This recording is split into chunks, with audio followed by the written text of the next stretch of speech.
الرحمن الرحیم والکتاب کالخطاب وکذا الارسال، اور آگے فرمایا صاحب ہدایہ نے کہ تحریری طور پہ معاملہ کرنا، کیا کرنا؟ تحریری طور پہ معاملہ کرنا یہ ایسا ہی ہے جیسا کہ خطاب کے ذریعے سے معاملہ کرنا۔ تحریری طور پر مثال کے طور پہ وہ لکھتا ہے اپنی تحریر میں، اس میں لکھ دیتا ہے کہ میں نے اپنے غلام کو آپ سے اتنے میں بیچا، اتنے درہم میں بیچا، ٹھیک۔ اب اس کے بعد وہ اپنے اس خط کو بھیج دیتا ہے، اس تحریر کو مشتری تک کیا کرتا ہے؟ بھیجتا ہے۔ تو اب مشتری وہی بات کہ جس مجلس میں یہ خط پہنچے، جس مجلس میں کیا یہ بیچنے والے کی طرف سے جس نے کہا ہے کہ میں نے اپنا غلام آپ کو کیا کیا ہے، 10 درہم کے عوض میں نے بیچا ہے، تو اب وہ دوسرا ہوگا مشتری ہے، خریدنے والا۔ تو خریدنے والے کو اس کے قبول کرنے اور رد کرنے کا اختیار کب تک رہے گا، کب سے ہوگا؟ فرمایا کہ جس مجلس میں یہ خط پہنچتا ہے، جس مجلس میں یہ اس کی تحریر پہنچتی ہے، اسی مجلس کا اعتبار۔ اب اس مجلس کے اندر اگر وہ کیا ہے قبول کر لیتا ہے تو بیع ہو گئی، اور اگر رد کرنا چاہتا ہے تو رد کرنا چاہتا ہے تو رد۔ اچھا، اسی طریقے سے ارسال یعنی پیغام رسانی کے ذریعے سے خط نہیں بھیجتا، کسی کو قاصد بنا کر بھیجتا، خط نہیں بھیجتا، کسی دونوں جانب سے ہو سکتی بات، میں نے ایک طرف سے دیا مثال، دوسری بھی سمجھ لو، ہے نا بھائی، کہ بیچنے والے نے ایسا کر دیا، خریدنے والے نے کوئی بات لکھ کر کے بھیجی کہ بھائی آپ کے پاس فلاں چیز ہے، میں آپ کی فلاں چیز کو اتنے پہ کیا کر رہا ہوں، خرید رہا ہوں۔ اب وہی بات اگر اس کو بیچنا ہے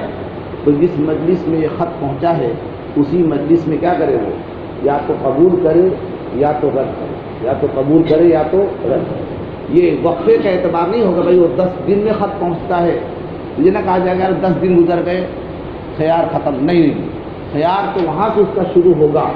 جس مجلس میں پیغام پہنچے، جس مجلس میں یہ خط پہنچے گا اس مجلس کا ہوگا، یہ بیچ میں کتنے دن لگے اس کا کوئی اعتبار نہیں۔ لہذا جب اس طریقے سے معاملہ صحیح ہے تو دور حاضر میں بھی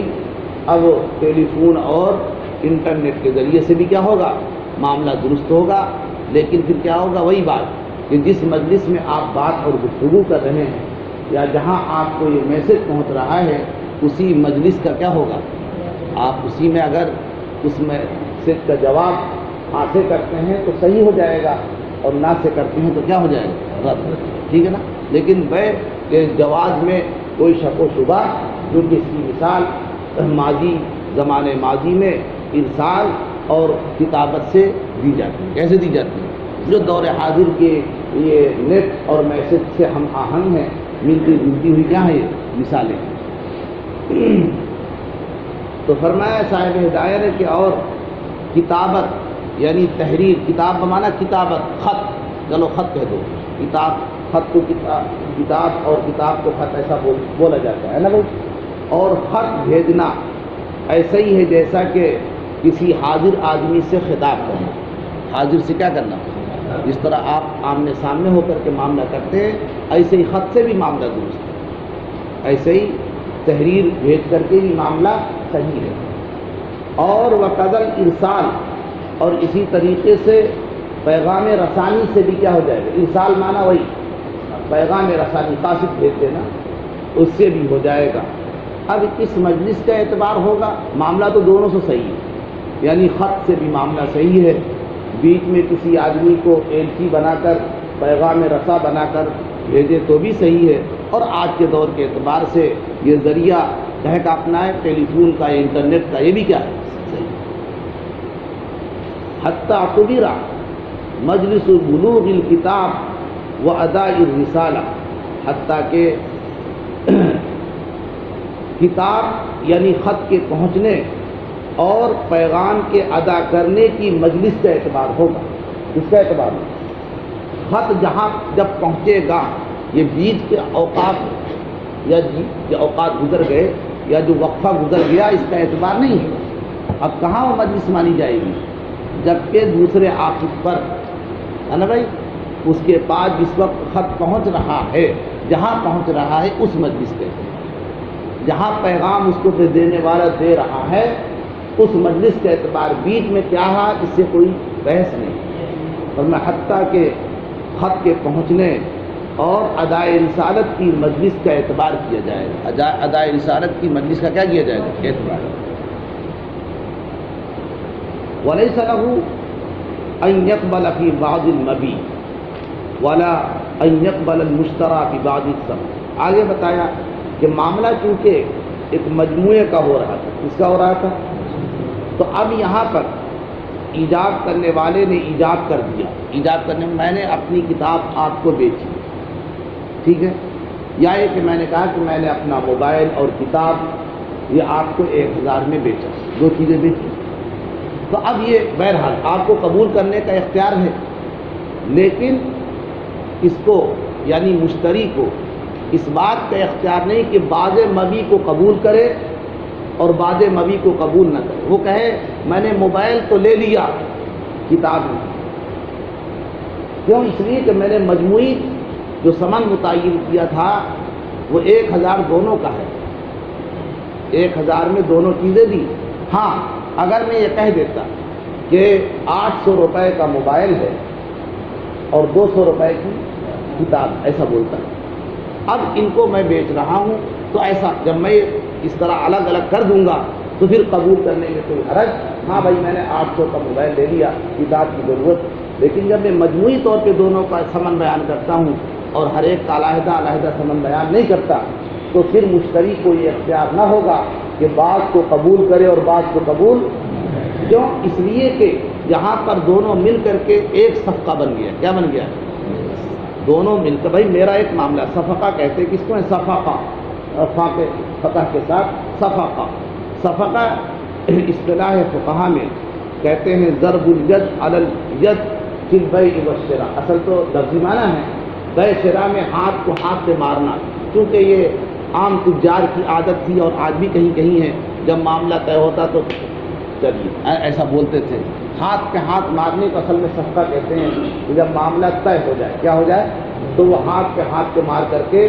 گویا کہ اس کو ہاں کرتے تھے، یہ ہاں ہو گیا، ٹھیک ہے، یہ ایک مہر لگ گئی، تصدیق ہو گیا، ایسا تو اس کو کہتے ہیں اصل میں لفظی اعتبار سے۔ لیکن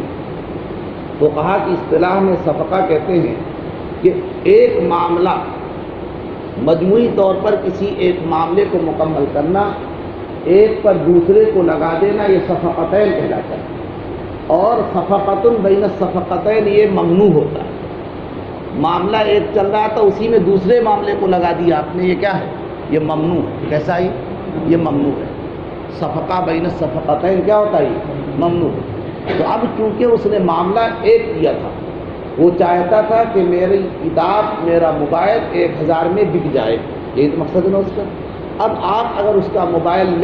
لینے کی بات کرتے ہیں اور اپنی طرف سے قیمت طے کر دیتے کہ بھائی جب 1000 میں دونوں ہیں تو 500 کا یہ ہوگا، 500، حالانکہ اس نے وضاحت نہیں کی، اس نے کوئی وضاحت۔ تو اب اگر آپ ایک لینا چاہیں گے اور ایک نہیں تو کیا خرابی آئے گی؟ خرابی آئے گی کہ وہ ایک صفقے میں دونوں کو نمٹانا چاہتا تھا اور آپ نے ایک صفقے کو 2 صفقہ بنا دیا۔ کیسے کہ ایک میں بے ہو رہی اور ایک میں بے، تو ایک کے آپ مالک بن رہے اور ایک کے مالک، تو چونکہ یہ ممنوع ہوتا ہے اس لیے یہ حق مشتری کو نہیں ہوگا کہ وہ بعض مبی میں قبول کرے اور بعض مبی میں قبول نہ کرے، ایک بات۔ اور اسی طریقے سے یہ بھی اس کو اختیار نہ ہوگا کہ بعض ثمن کے ذریعے سے مشترک کو، مشترک معنی مبی، مشترک معنی کیا ہے بھائی؟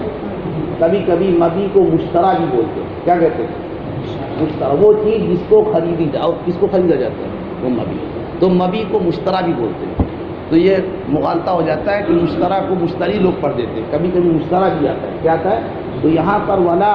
ان یقبل المشتری ہے، مشتری نہیں، اور یہ بھی مشتری کے لیے جائز نہیں کہ وہ مشتری یعنی مبی کو قبول کرے بعض ثمن سے۔ کیسے؟ پوری مبی، وہ کہا تھا میں نے 1000 کی دیا، کتنے کی دیا؟ اب آپ کہہ رہے ہیں کہ میں مشترا تو قبول کر رہا ہے لیکن بعض ابھی دوں گا اور بعض کیا کروں گا، یا یہ کہ میں 800 میں قبول کرتا ہوں، کتنے میں کرتا ہوں، یہ بھی آپ کو اختیار نہیں، کیونکہ معاملہ اس نے کیا ہے 1000 میں دونوں دینے کی بات طے کی ہے۔ تو دونوں طرح کا کہ آپ بعض مبی کو قبول کریں اور بعض کو کیا نہ کریں، بعض مبی کو قبول کریں اور بعض کو قبول نہ کریں، یہ بھی صحیح نہیں، اور یہ بھی صحیح نہیں کہ بعض مبی کو یعنی پوری مبی کو بعض ثمن سے کیا کرے گا، پوری مبی کو کیسے کرے، یہ بھی دونوں ایسا نہیں ہو سکتا۔ جیسا معاملہ کیا ہے آپ کو یہ اختیار تو ہے کہ قبول کریں چاہے نہ قبول کریں، یہ اختیار تو دے دیا گیا، لیکن یہ اختیار نہیں ہے کہ معاملہ ہونے کے بعد آپ اس میں کچھ تصرف کر سکیں، اور تصرف یہی ہے کہ آپ چاہیں گے کہ یار آدھی لے لیں اور آدھی نہ لیں، ایک تصرف آپ نے کیا، وہ چاہتا تھا دونوں دی جائیں، آپ چاہتے تھے لے تو لے پوری لیکن ثمن آدھا دے، کیا کریں، یہ بھی صحیح، یہ بھی آپ کو اختیار نہ۔ تو فرمایا کہ وَلَيْسَ لَهُ أَن يَقْبَلَ، اور ایجاب کے بعد قبول کرنے والے کو چاہے وہ مشتری ہو چاہے وہ بائع ہو، اس سے کوئی بحث نہیں، تو کہتے ہیں اس کے لیے حق نہ ہوگا کہ وہ قبول کرے بعض مبی میں، اور نہ اس کو یہ اختیار ہوگا کہ مبی کو قبول کرے بعض ثمن سے، مبی کو قبول کرے، کیوں صحیح نہیں ہوگا، کیوں اختیار نہ ہوگا، لعدم رضاء الآخر، کیونکہ دوسرا اس پر راضی نہ ہوگا، وہ بھی چاہے گا کہ بھائی میری دونوں چیز ایک ساتھ مل جائے، تو کہے کوئی ایک دینے پر ہے اور دینے پر قبول ہے نا، اور آپ بھی راضی نہ ہوں گے، آپ بھی راضی مثلا نہ ہوں گے کہ کیا کرے بھائی کہ آپ کو آدھی مبی دی جائے اور ثمن آپ سے پورا، یہ بھی آپ بھی راضی ہیں، تو لہذا دونوں ایک دوسرے کا، اور بے نام ہے دونوں کی رضامندی ہے کا نام ہے بھائی، تو جب دوسرا راضی نہیں تو بے کہاں سے صحیح ہو گئی، تو یہ اختیار آپ کو نہ دلائے جائے گا۔ تو فرمایا کہ یہ لعدم رضاء الآخر، کیونکہ دوسرا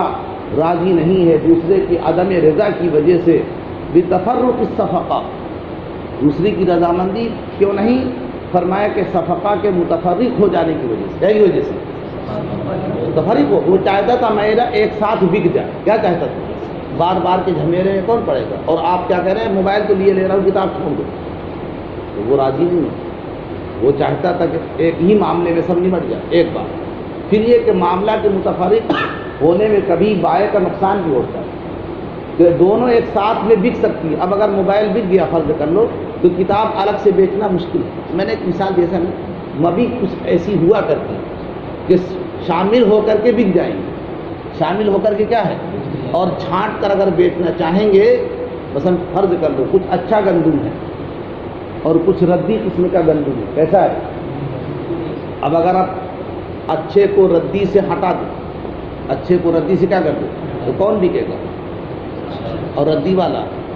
لیکن جب ملا رہے گا تو قیمت کم ملے گی، تھوڑا سا کم ملے گی، لیکن اسی کے ساتھ کیا ہو جائے، تو چاہتا ہو تو یہی تھا کہ میرا ایک ساتھ نکل جائے، اور آپ الگ الگ کر رہے ہیں، کیا کر رہے ہیں، تو وہ راضی نہیں، راضی اس لیے نہیں کہ اس کا نقصان بھی ہو سکتا ہے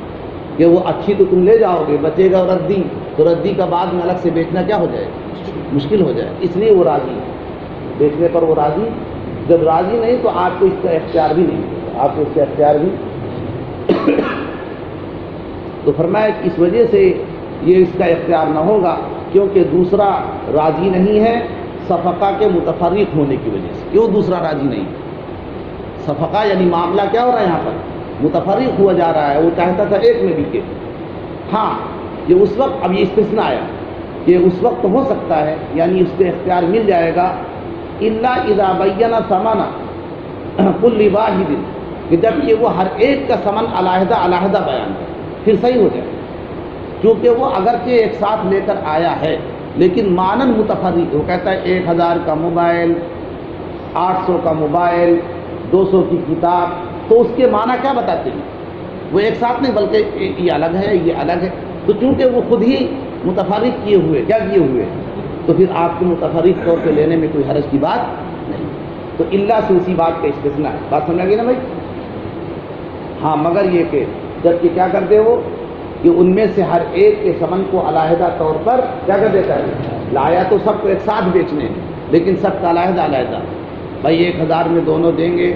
200 کا یہ دیں گے، 800 کا یہ دیں گے، یہ سب تفصیلات کیا بتاتی ہیں تو علیحدہ علیحدہ دینے پر بھی کیا ہے، اور علیحدہ علیحدہ مانند وہ دے ہی رہا ہے، تو اپنے طور پہ خود ہی صفقات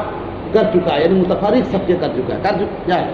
متفرق صفقے جب ہو گئے تو آپ کو قبول کرنے میں کوئی حرج کی بات نہیں۔ تو فرمایا کہ ہاں مگر جب کہ ان میں سے ہر ایک کا ثمن بیان کر دے گا تو یہ جائز ہو جائے گا، یہ ایسا اختیار اس کے لیے اس طریقے کا اختیار صحیح ہو جائے گا۔ کیوں؟ لأنه صفقات معنن، کیونکہ یہاں پر اگرچہ حصی طور پہ آپ نہیں دیکھ رہے کہ چند صفقے ہیں، لیکن معنوی اعتبار سے معنی یہ نکلتا ہے کہ وہ متفرق طور پہ کیا ہے، وہ صفقہ کر چکا ہے۔ جب خود اس کی طرف سے ہے تو آپ کو قبول کرنے میں بھی کیا ہے، صفقہ کے متفرق کرنے میں کوئی حرج کی بات نہیں۔ وَأَيُّهُمَا قَامَ عَنِ الْمَجْلِسِ، آگے فرمایا کہ بھائی قبول کرنے میں مجلس، جس مجلس میں وہ اس کو خط پہنچے یا جس مجلس میں پیغام پہنچے یا جس مجلس میں خود براہ راست معاملہ کر رہا ہے، تو مجلس سے قیام جب تک نہیں ہوگا، اعراض مجلس سے جب تک اعراض نہیں ہوگا جب تک اس کو کیا ملے گا، اختیار ملے گا۔ اب اگر ان میں سے کوئی ایک مجلس سے اعراض کرتا ہے، قام عن المجلس کے معنی آتے ہیں اعراض کرنا، کھڑے ہونے کے معنی نہیں آتے قام، جب عن صلہ کے ساتھ آتا ہے تو کیا معنی آتا ہے، اعراض عن المجلس، یعنی ضروری نہیں ہے کہ کھڑا ہو جائے۔ آپ کہیں گے کہ وہاں تو لکھا تھا دائما ایہما قام، جب تک کھڑا نہ ہوگا تو اس کا کھڑے ہونے، اعراض ہے، اعراض کھڑے ہونے سے بھی ہو سکتا ہے اور اعراض بیٹھے بیٹھے بھی ہو سکتا ہے۔ معاملے کی طرف بے توجہی، معاملے کی طرف یہی تو اعراض، یعنی آپ معاملے کی طرف کوئی توجہ نہیں دے رہے، آپ اس کے قبول کی طرف کوئی توجہ، اس نے کہا کہ بھائی فلاں نے مجھے بھیجا ہے کہ وہ اپنی کتاب اتنے میں بیچ رہا ہے آپ سے، اب آپ اس سے روگردانی کر لیں، اٹھے نہیں ہیں مجلس سے، اس کی طرف کوئی توجہ نہیں، دوسری باتوں میں لگ جاتے ہیں، یہ اعراض ہو، یہ قام عن المجلس ہو گئے، سمجھنا ہی بات۔ اٹھ کھڑا ہونا ہی ضروری نہیں ہے، اٹھ کھڑا ہونا ہو تو ہو ہی جائے گا اس سے، کہ مجلس سے اٹھ کے چلا گیا تو بھی آپ کا کیا ہے بھائی، یہ اختیار ختم ہو، اختیار کیا ہوا، آپ بیٹھے ہی رہے لیکن اعراض کر کیا کر دیا۔ تو قام عن المجلس کا مطلب ہے مجلس سے اعراض کرنا، حصی طور پر کھڑا ہونا پایا جائے چاہے حصی طور پر کھڑا ہونا نہ پایا جائے۔ تو فرمایا کہ اور ان میں سے جو بھی وَأَيُّهُمَا، بائع مشتری، عاقدان، عاقدین، کچھ بھی کہو، تو دونوں میں سے جو بھی مجلس سے اعراض کرے گا، کیا کرے گا، قبل القبول، اس سے پہلے قبول کرنے سے پہلے ان میں سے کسی ایک نے بھی اگر اعراض کر لیا، بطل الایجاب، کیا ہو گیا، اس نے جو ایجاب کیا تھا میں نے اپنی کتاب بیچی یا میں آپ سے آپ کی کتاب خرید رہا ہوں، خریدا میں نے آپ کی کتاب، کچھ بھی جو اس کہہ رہا ہے، یہ سب ایجاب اس کا کیا ہو جائے گا، معاملہ نہ ہو پائے، معاملہ یعنی ختم ہو جائے۔ اچھا، کیوں بھائی مجلس سے اعراض کر لینا، اس کی وجہ سے اب اس کا کیا ہوا ایجاب باطل ہو گیا، یعنی معاملے کی جو شروعات ہوئی تھی وہ معاملہ کیا ہو گیا، ختم ہو گیا۔ ایسا کیوں؟ فرمایا لأن القیام دلیل الاعراض، اگر آپ قیام کے معنی کھڑے ہونے ہی کے لیتے ہیں، ہے نا بھائی، تو چونکہ قیام یہ خود دلیل اعراض ہے اور ہماری مراد قیام عن المجلس سے کیا ہے، اعراض ہے، تو کھڑا ہو جانا خود ہی کیا ہے، بھائی آپ بیٹھے تھے اب بات آئی اب اٹھ کے چل دیے، تو کیا بتا رہا ہے، دلالت کس بات پر، کہ آپ معاملہ کرنا نہیں چاہتے، آپ معاملہ کرنا، تو اٹھ کر کھڑے ہو کے چلے جانا یہ خود دلیل اعراض، اور مطلب ہے اعراض، دلیل اعراض پایا جائے بس یہی کہ گویا کہ آپ کرنا نہیں چاہتے۔ اسی کو فرمایا کہ لأن القیام دلیل الاعراض، کیونکہ قیام کرنا یعنی کھڑا ہو جانا مجلس سے یہ دلیل اعراض کیا ہے، والرجوع، اور رجوع کرنے کی دلیل ہے، دلیل اعراض بھی ہے اور کیا ہے بھائی، رجوع کرنے کی بھی دلیل ہے، وَلَهُ ذَلِكَ، اور اس کو عقد کرنے والے کو، اس کو عقد کرنے والے کو یہ اختیار ہے، عقد کرنے والے کو کیا بھائی، تو فرمایا کہ یہ دلیل اعراض ہے اور اب اس کو اس سے رجوع کرنے کا بھی اختیار ہو، کیا ہو گیا، مجلس کے اندر اس کے قبول کرنے سے پہلے پہلے اس کو رجوع کرنے کا بھی کیا ہوتا ہے نا بھائی؟ کیوں؟ اس لیے کہ عقد کرنے والا جب ابھی آپ نے قبول نہیں کیا مجلس کے اندر،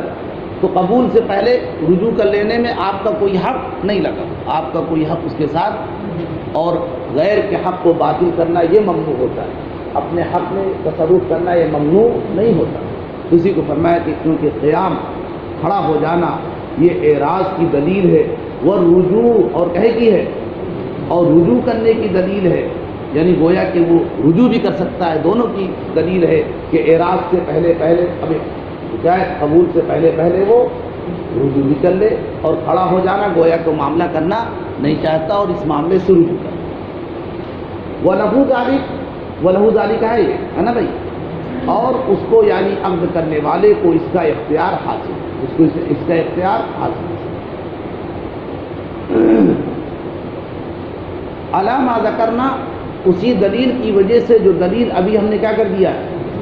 ہم نے اس سے پہلے ذکر کر دیا۔ دلیل کیا ذکر کیا تھا؟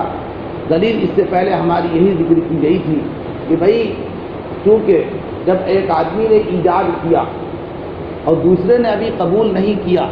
تو غیر کا حق اس کے ساتھ اس چیز کے ساتھ نہیں لگا۔ جب غیر کا حق نہیں ہے تو ابھی رجوع کرنے میں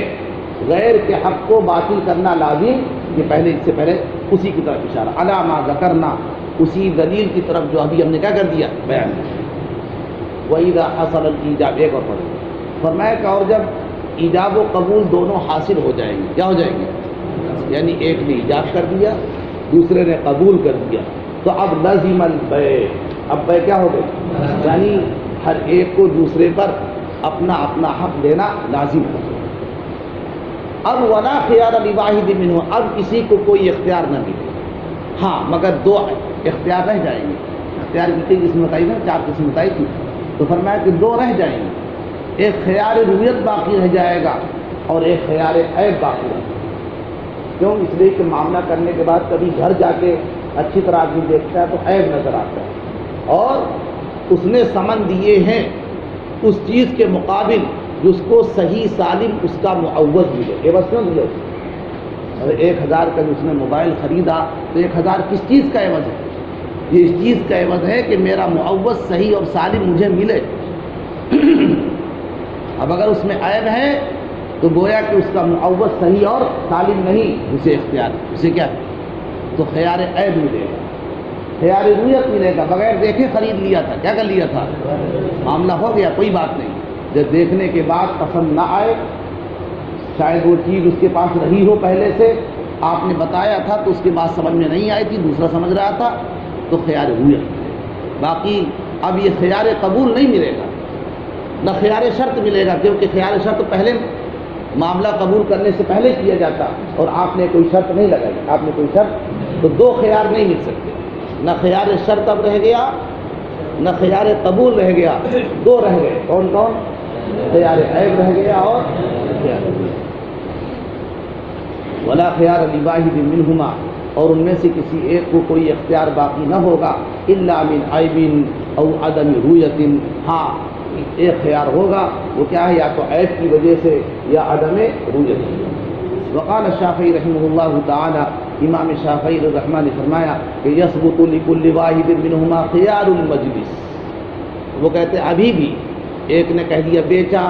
دوسرے نے قبول کر لیا خریدا، اس کے بعد بھی امام شافعی علیہ رحمہ فرماتے ہیں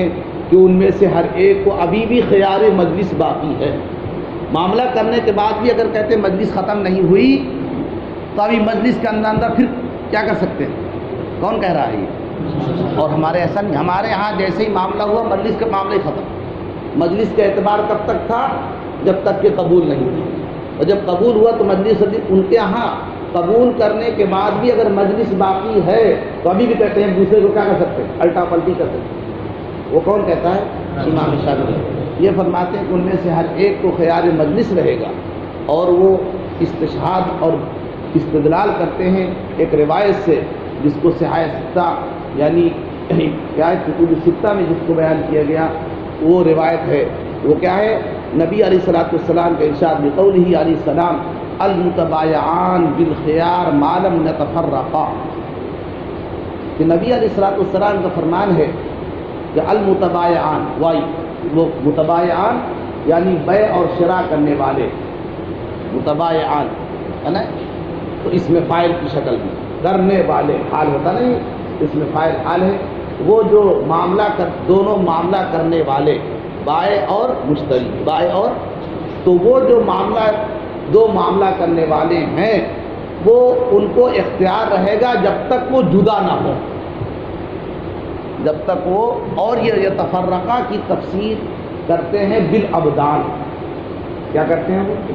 جب تک کہ وہ جسم کے اعتبار سے جدا نہیں ہوئے، جب تک انہیں کیا باقی ہے، اختیار باقی ہے۔ یہ روایت میں بالابدان نہیں ہے، روایت کو مطلق ہے کہ معلوم یتفرقہ، جب تک دونوں جدا نہیں ہوتے ان دونوں کو کیا ہے، اختیار باقی ہے۔ اور یہ متفرقہ کی تفسیر کیا کرتے ہیں، بالابدان، جب تک وہ بدنی اعتبار سے، جسمی اعتبار سے، یعنی مجلس سے علیحدہ نہیں ہو جاتے، جب تک انہوں کیا رہتا ہے، اگر کہ ایجاب و قبول ہو گیا پھر بھی اختیار ہے۔ یہ ہے ان کے استدلال امام شافعی کی اس روایت سے۔ ہم کیا کہیں گے، پہلے ہماری دلیل عقلی سنیے، پھر بعد میں ہم روایت کا جواب بھی دیں گے۔ ہماری دلیل عقلی یہ کہ دیکھیے، اگر ایجاب و قبول ہو گیا تو بیع لازم ہو گئی، اگرچہ مجلس باقی۔ اب اس کے بعد آپ کے کہنے کے اعتبار سے اگر ابھی بھی اختیار ہو، تو اگر اختیار ہوگا تو کیا ہوگا، اختیار یہ ہوگا کہ یار وہ کہے گا چلو لے تو لیا، چلو میں نے واپس کیا، کیا کیا، تو ابھی بیع کرنے کی وجہ سے اس موبائل پر آپ کا حق لگ گیا تھا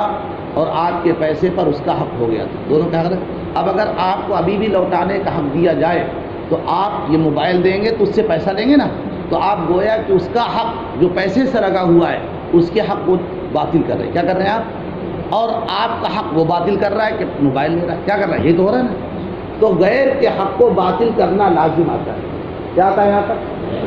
ہے نا، کیونکہ بیع ہو گئی تو ایک دوسرے کے دونوں جب مالک بن گئے، پھر بھی آپ کو اختیار ملا ہے تو آپ کیا کر رہے ہیں، لوٹا رہے ہیں، تو اس لوٹارے میں غیر کے حق کو فسخ کرنا ہے۔ فرمایا کہ دیکھو ہماری دلیل یہ کہ ان فی الفسخ، کہ اگر آپ کی بات مانی جائے اختیار رہے گا تو بیع فسخ ہوگی نہیں ہوگی، کریں گے لوگ، جب کریں گے تو فسخ کرنے میں ابطال حق الغیر کیا لازم آئے گا، بات سمجھ آ رہی ہے بھائی، کہ جب آپ کہہ رہے ہیں اختیار ہے تو اختیار کا نتیجہ کیا نکلے گا، لوٹائیں گے، یعنی بیع کو فسخ کریں گے ہونے کے بعد، اور جب ہونے کے بعد بیع فسخ ہوگی تو کیا خرابی لازم آئے گی، غیر کا حق ہے نا بھائی، ابطال ہوگا، ابطال حق الغیر ہے، کیسے آئے گا، وہی میں نے سمجھایا کہ بھائی اب میرا حق اس کے ساتھ لگ گیا تھا، واپس کرنے کا مطلب کہ میں اپنے حق کو، آپ میرے حق کو کیا کریں، باطل کریں، ثمن کے ساتھ آپ کا حق لگ گیا تھا، مجھے وہ ثمن واپس ملے گا تو میں کیا کر رہا ہوں، آپ کے حق کو کیا کر رہا ہوں، یہ لازم آ رہا ہے۔ فرمایا کہ دیکھو اس صورت میں، فسخ کرنے کی صورت میں غیر کے حق کو باطل کرنا لازم آتا ہے، فلا یجوز، جو جائز نہیں ہوا، یہ تو ہو گئی دلیل عقلی۔ اب آپ کہیں گے بھائی آپ دلیل عقلی جاتے ہیں حدیث کے مقابل میں، کس کے مقابل میں، تو ہم کہیں گے ذرا حدیث کو بھی دیکھو، ہم کہیں گے کہ حدیث یہ محمول ہے خیار قبول پر۔ فرمایا کہ بالخیار، المتبایعان بالخیار، پہلے یہاں تک سمجھو کہ دونوں عقد کرنے والے اختیار ملے گا۔ اب ذرا دیکھیے متبایعان، اس کی چند شکلیں ہو سکتی ہیں، وہ لوگ جو عقد کر چکے، ٹھیک ہے، یہ تو مراد نہیں ہو سکتی، متبایعان اس میں فاعل ہے جو حال پہ درج، جو کر چکے ہوں ان کو اختیار ملے، وہ تو ہو چکا۔ المتبایعان کی طرف جو اشارہ ہے جو معاملہ کر رہے ہوں، جو معاملہ کر چکے ان کو اختیار نہیں مل سکتا، جو آگے کریں گے متبایعان، جو اس، اور متباین کہتے ہیں جو بیع شراء کر رہے ہوں، بیع شراء ہو جائے اس کے بعد تھوڑا اختیار ملے گا، اختیار کرے بھائی، معاملہ کر رہے ہوں یعنی ابھی ہوا نہیں ہے، اور ہم بھی کہتے ہیں جب معاملہ ہو رہا ہے تو کر لو نا، جب معاملہ ہو رہا ہے تو اختیار ہے، جب معاملہ ہو گیا تو متبایعان کہاں ہے، وہ متبایعان کہتے ہیں جو معاملہ کر رہے ہوں،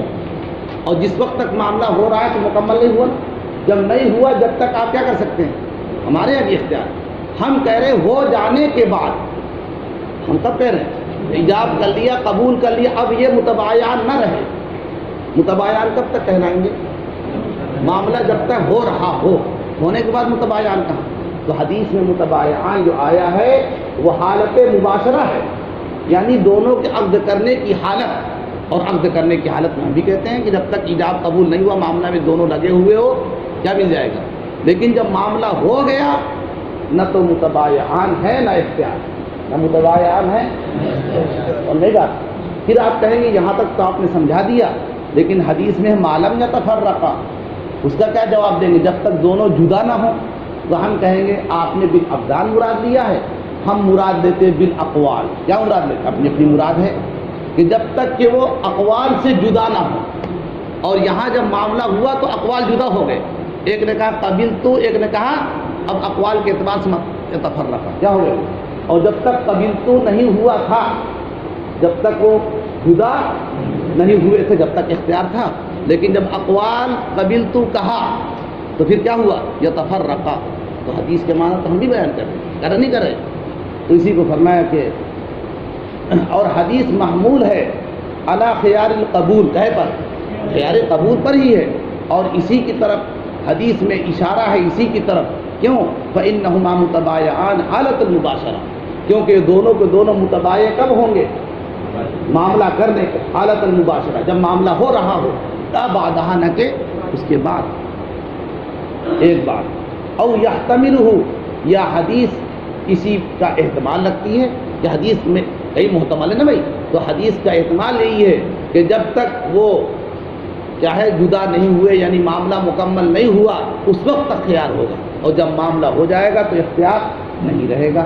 فیحمل علیہ، جب حدیث اس کا احتمال رکھتی ہے تو ہم اسی پر محمول کریں گے۔ کیا کریں گے اس پر؟ اچھا، رہی بات کہ تفرق کی جو بات آئی ہے معلوم یتفرقا، تو ہم کہیں گے کہ تفرق سے مراد تفرق الاقوال ہے۔ کیا مراد یہاں پر؟ کہ بھائی جب تک وہ اقوال کے اعتبار سے جدا نہ ہو جائیں، یعنی ایک بیتو اور دوسرا قبلتو کہہ کر خارج نہ ہو جائے، جب تک ان کو اختیار ہوگا، اور جب یہ خارج ہو جائیں گے تو پھر اختیار اگرچہ مجلس باقی، اگرچہ مجلس،